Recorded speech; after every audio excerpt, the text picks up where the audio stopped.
Today we're gonna talk about how to make $100,000 or more in your first year in your lawn care and landscape business. Before we get started, I'm Jacob Godar. I have a landscape company here in Florida and I have one in Illinois as well. What makes me a valuable source of information for this is our Florida location. We took that in 9 months from starting up. 9 months passed, that's when we ended the year because we didn't start up till April. In that time span, we did $480,000 in revenue. So you, whether you think it or not, can create a lot more growth and a lot more than you ever dreamed of, right? And I didn't understand this when I first started my business because I didn't know what to expect. I thought $1 million was this crazy number that it was gonna take forever to get to. And the more you get going and the more you grow a business, the more you see $1 million in sales, $5 million in sales, it's not really as much as you think. You could be watching this right now and still be where I was at, thinking that it was a lot, and that's totally fine. That's a part of the progress of business, but just know, don't cut yourself short. Nothing different from me to anyone else. There's nothing special about me. I am a pretty much redneck hillbilly at a time that hated school, didn't like education, didn't see any reason to even be in college, barely a reason to be in high school. And so I've got nothing special. I had no rich parents. I had no gobs of money given to me to start the business. I started out, I worked a lot, so I did have some money saved. I had several thousand saved, but I was like totally out rocking and rolling, trying to make it. And I mean, it was a tough challenge when I first started in business back in 2014. I mean, I was on food stamps the first year I went full time because once I got rid of my full-time job, it was just that big of a leap and that big of a gap to cover. So I've been through all of this. I know what it's like. Like back then, I didn't think I could accomplish as much as I know we can now. When I say we, it's because it's me and you. I'm shooting this video to try to empower you to know the things it takes so you can go out there and get it. So let's get right into this. No more of this fluff. Point number one, gonna be huge. And you can spend a lot on it or a little on it, and that's going to really depict where your company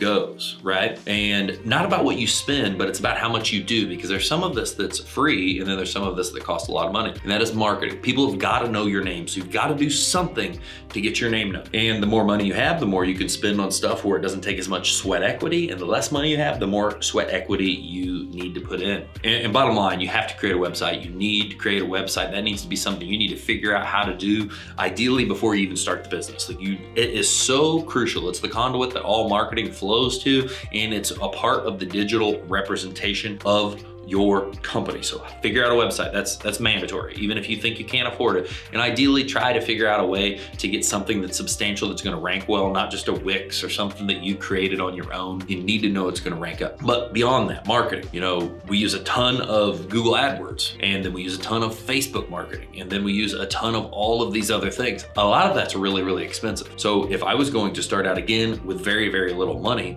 I would, number one, make sure every day I'm working a full day. So if I go out and I work 2 hours because I'm starting to build up a schedule and starting to build that work, I'm not gonna stop at 2 hours. I'm gonna work 8 hours. I'm gonna fill the rest of that time with some kind of, because your whole beginning of your business is gonna be about revenue generation, lead generation, so you can grow and you actually have something to do so you can create a profit. So I'm gonna spend all that additional time on figuring out how to get new leads. And that doesn't mean sitting down and thinking about how to get new leads. That means taking action. I either go to networking groups in the town, I go and hang out door hangers the rest of the day, because yes, there's some upfront cost in door hangers, but the rest is sweat equity to hang those out. And so I go to any area. And so the whole point of this is whether you have a little bit of money, you can do a lot with it, you just have to work harder, or you have a lot of money, you need to market because you need to get people to know your name. One of the most challenging things I see, people get going and they want more and more work and they're frustrated. Maybe they don't have enough money, and it goes back to my thing. You need to work a full day no matter what. If you're not working a full day no matter what, and you're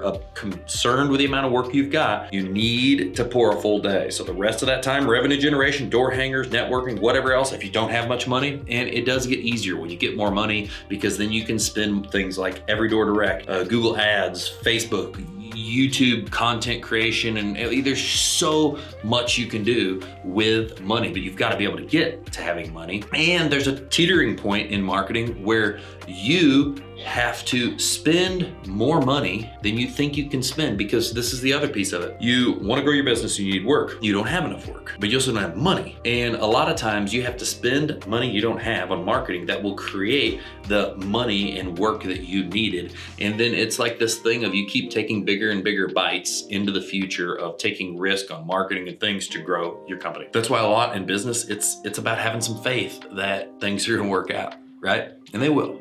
If you keep pushing hard enough and you do not quit, they will work out. Now, second thing, as you're starting to gain some traction and as you're starting to do this thing, these are the most important things if you're trying to hustle up to some revenue where you can start hiring and start working out of the field. As you're doing all of these jobs, you're going to be wanting to really create personal relationships as much as you can in the very beginning. Like, I don't want to be the go-to person for every person our company services. In the beginning, the more I can be the direct contact, and especially if you're starting off and it's just you anyway, you're going to be the direct contact. You need to create relationships with people. These people buy from people. And the better you create that relationship, the more they're going to trust you to refer you, because those are going to be the things you're really hunting for. We've done the work to do the marketing, and now we're going to do some more creative marketing by doing door hangers around the houses we're servicing and doing yard signs in the houses we do projects at. But while we're having that interaction with that homeowner for a project, now we're going to ask them, do you know anybody else that could use our service? Something just like you. We love doing this. We want to grow our company. And then two, we're going to ask for reviews. So we're going to get more work that's going to be really easy to close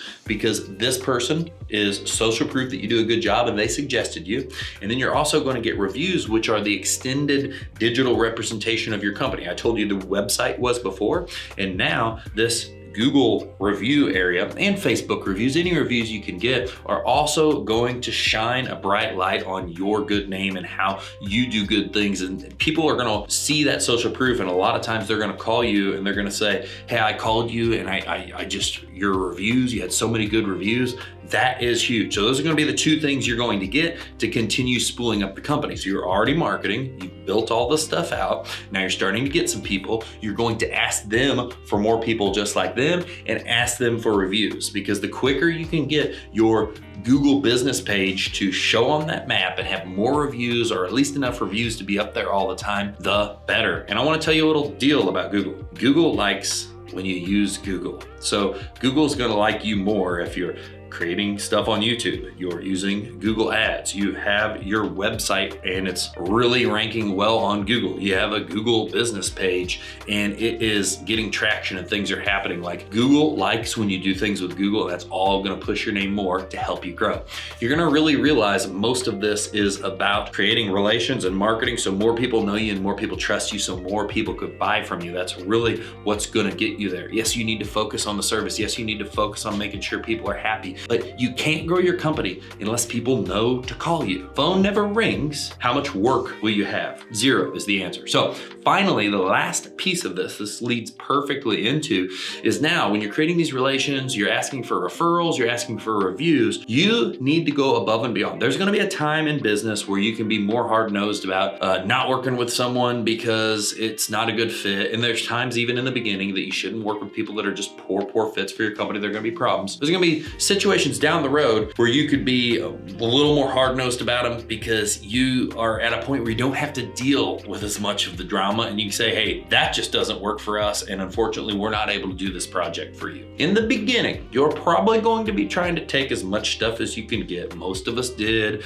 like it's the course of action of feeling like you're clawing at getting new stuff every day so you don't go broke, right? This is what happens. But so in the very beginning, in that first year, and I mean, keep doing it as long as you can, but you need to do everything possible to make sure every single client you work with has an absolutely fantastic journey working with your company. When I say journey, I mean starting, they meet you, you sell something to them, you come out, you do the project, you do all the billing along the way. That whole journey of being a client in your company, make sure it is a pleasurable one, that everyone is happy, that no one leaves with a sour taste in their mouth, because those are gonna be the things that slow you down, sour taste. And the trick here is, a lot of times people get a sour taste about something that happened, and if you can actually fix that and stand behind everything that you stand for, they're gonna like you even better than the people that you just knocked it out of the park right off the bat for. So if you can focus on these 3 things, marketing, making sure you get reviews and referrals, making sure you blow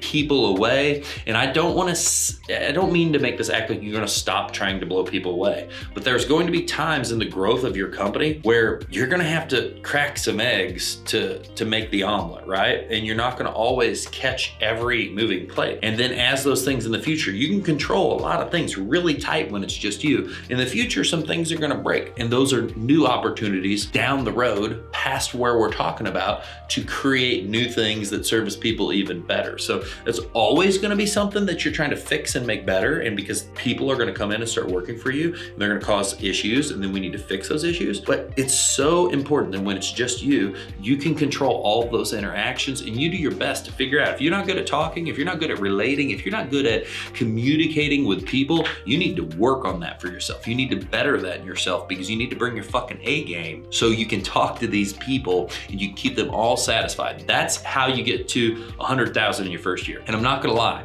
if you put your nose to the grindstone and you kick ass and you do the things I just said, you go way more than 100,000 in your first year. You'll be hiring people in your first year, depending on how much courage and guts you've got. Because 100,000 is a memorable point. For some, it happens extremely, extremely fast because they focus all their time on getting known and revenue generation. And they don't focus on what's the coolest mower I should buy? What's the coolest truck? What's the coolest thing? So you gotta have the direction you wanna go. If you wanna grow, you wanna get bigger, you wanna hire people, these are the things that you do when you start off so you can get there quicker. I hope this video has helped you, it's brought you value. If it did, give it a like, give us a subscribe, and please share this with someone else that is wondering, if I start, what do I do?